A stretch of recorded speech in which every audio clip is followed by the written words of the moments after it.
Powered by the Montana Television Network. This is the 5:30 News on KPAX, Montana's news leader. Good evening, I'm Jill Daly. And I'm Dennis Bragg. Massive amounts of snow fell in northwest Montana overnight, closing roads and schools this morning. In fact, over a foot fell in higher elevations. Around 8 inches fell in the valleys. Now, while many people around the country might see this and say, I'm going to stay inside, that's not what happens here in Montana. Winter enthusiasts find life when big snows like this happen. Anything from skiing to snowmobiling or snowshoeing, Montana embraces it all. In Whitefish, where the town goes silent, the surrounding mountains come alive after a storm. In fact, Whitefish resident Devin Harshbarger runs his own drone photography company. He says the day after a snowstorm is one of the best times to get some footage. When these big dumps of snow come along, it's great to get out and get some great drone footage. The colder temps make your battery times a little shorter, but there's nothing like seeing that fresh snow, fresh terrain, everything for the first time. So those dreaming of a white Christmas had their wish come true after this 3-day winter storm that blanketed the region with all that snow. Flathead County Public Works Director David Prunty says the community's patience is appreciated. Those plow crews are continuing to clear less traveled roads and berms. Of course, berms are created by the plows when they clear the snow off the roadways. They can be 3 or 4 feet high. Do not drive through one, though, because some could be solid ice. We start making some real sizable berms when we're plowing that off, and folks got to deal with those berms. So that's probably the biggest impact. Our equipment can handle it no problem. It's just a lot, and finding homes for it as we plow it off, and then the citizens deal with it. And with heavy snowfall across the valley, Whitefish, Columbia Falls, West Glacier, and Deer Lodge school districts all called off classes today. So for a closer look at what's ahead, let's now go over to Chief Meteorologist Aaron Yost, who's having a very busy day over in the Storm Tracker Weather Center. Yeah, starting to quiet down though very significantly, Jill, as we see the bulk of this moisture kind of fizzle out. Drier air working its way in, and that is allowing the clouds to break up just a bit, but obviously drier conditions to take hold. With that said, we also have some very cold air also spilling in, so we are in for that being our next weather story. Before we get to that though, there's that transition period. We've got the wet roadways with snow on top, freezing up rather quickly. Winter weather advisories have been issued for the Missoula and Bitterroot valleys through 8 o'clock tonight for extremely icy conditions. So quiet tonight, quiet throughout much of your Thursday night into Friday though. We've got a whole nother system to talk about that will bring in more measurable snowfall for a lot of our valleys. Got more details coming up shortly. And as we track these changing conditions, you can too. Just download the KPAX Storm Tracker weather app to get on-the-go forecast from our Storm Tracker weather team. It's free on the various app stores. Congressional Republicans are promising Americans will start seeing the benefits of tax relief as soon as February. CBS says Wei Zhejiang has more from the White House, where the president and GOP lawmakers are celebrating a legislative victory. A beaming President Trump welcomed Republican lawmakers to the White House to celebrate the passage of the GOP's tax overhaul. We are making America great again. You haven't heard that, have you? The House passed the final version of the Tax Cuts and Jobs Act this afternoon. And with this vote, it'll be the House, the People's House, that officially sends this historic legislation to President Trump's desk. Every Democrat in Congress and even some Republicans from high tax states opposed the bill.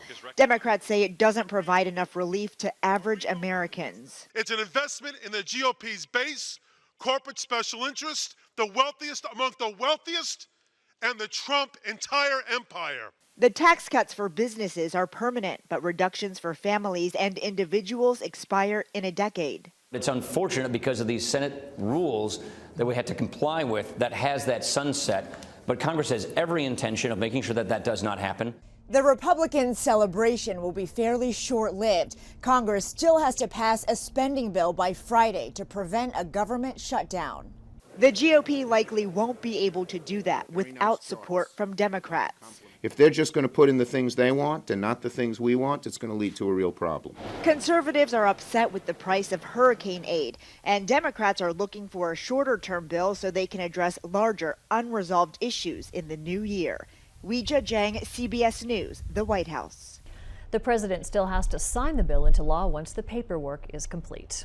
It's a tough time of the year to see layoffs, but they're happening at Western Montana Mental Health Center, and they're prompting protests by employees who say they were treated unfairly. MTN's Augusta McDonald has more on their situation and the patients who are now left without their care.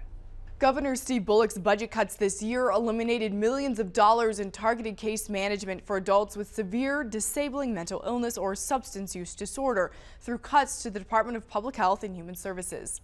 Western Montana Mental Health Center, which contracts with the state to deliver these services, says they were directly affected by the cuts and are why they laid off 16 Missoula County case managers and aides effective January 2nd. The Montana Mental Health Workers Union that represents these employees filed multiple complaints this week about unfair labor practices against Western Montana Mental Health for failure to bargain in good faith. You know, the majority of employees just wanted some type of protection or say, like, if we get laid off because state funding is so bad, you know, what do we get? Do we get a severance package? That's kind of what a lot of the initial language was. Early Monday morning, dozens of people gathered to picket in front of WMMHC Administrative Building on Russell Street. Union organizers say their newly formed union is gathering steam after state budget cut discussions this summer and fall prompted layoffs and uncertainty among case managers and community-based rehab workers. Organizers told me more complaints would be filed later this week for the mental health center's failure to bargain in good faith. These caseworkers say their concerns are larger than whether or not they will get a severance package. They also want to be a part of what happens next at Western Montana Mental Health as critical case management services go away and hundreds of people are now without care. I had a client who, because of this news, did attempt to kill himself. He wasn't successful, but that's just beginning. You know, I don't know how many more. I've got people going into crisis, people calling me up, freaking out. How am I going to get to the doctor? How am I going to get to this? Next month I have, you know, cataract surgery. I can't, you know. I don't know who's going to do that. I don't know what to tell them.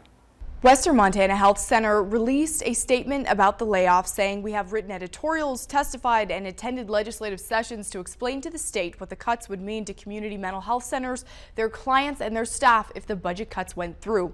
Unfortunately, the cuts were made anyway, and we are now in a place that none of us wanted to be. The center says they have group treatment programs they are planning to transition the people who will now be left without their case managers into. But these case managers told me the group solutions are not really workable for the clients they're supposed to serve, and that this community could see an increase in crisis situations like suicide attempts and homelessness once they lose their in-home and community-based care. Reporting in Missoula, I'm Augusta McDonald for MTN News. The workers were given their pink slips last Thursday. They say they're now trying to give their patients the best information possible to make decisions about their own continued care. Most of us suspected the fire season was having a significant impact on our tourist business. Now a new report from the University of Montana shows the lost business was even more expensive than we might have guessed, sucking more than $240 million out of visitor spending this year. Tourism has gotten to be a big business in Montana, but when you drop a major fire season on top of the most profitable time of the year, businesses that depend on that summer income really begin to suffer. This year, the mid-July lightning storms that started the largest fires in western Montana put a miserable and smoky damper on the height of not only the tourist season, but the prime time for in-state vacations and weekend trips for Montanans. Just how big was the impact?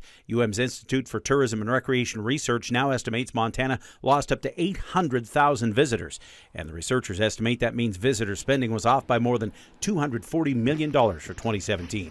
While a third of the visitors surveyed that did come here in July, August, or September said the smoke wasn't bad enough to negatively impact them, 10% said they couldn't go to their planned destination, 7% switched to a different part of the state. As you would expect with the largest fires in the Lolo and Flathead National Forest and the Sprague Fire closing popular spots on the west side of Glacier National Park, Missoula and Flathead counties were hit the hardest by those changes in plans. And 76% of all Montanans said they had to cope with weeks of smoke in their hometowns, with 87% in western Montana and 90% in southwest Montana complaining about poor air quality. 90% said they couldn't go hiking and fishing as often. 25% canceled their in-state travel plans altogether. The researchers say the study shows a need for a wide-ranging, action-driven conversation on how Montana needs to adapt to more intense fire seasons and build businesses that can withstand those impacts. They warn firefighting costs, loss of business, and disillusioned Montanans could become a bigger issue in the years to come. Still ahead, it's funny how this works. First we get the snow, up next cold. It always works that way. Aaron has the latest on our wintry weather coming up. Plus, more than 1,000 Missoula children will have a merrier Christmas thanks to the generosity of the community displayed through Toys for Tots. Still ahead here on KPAX.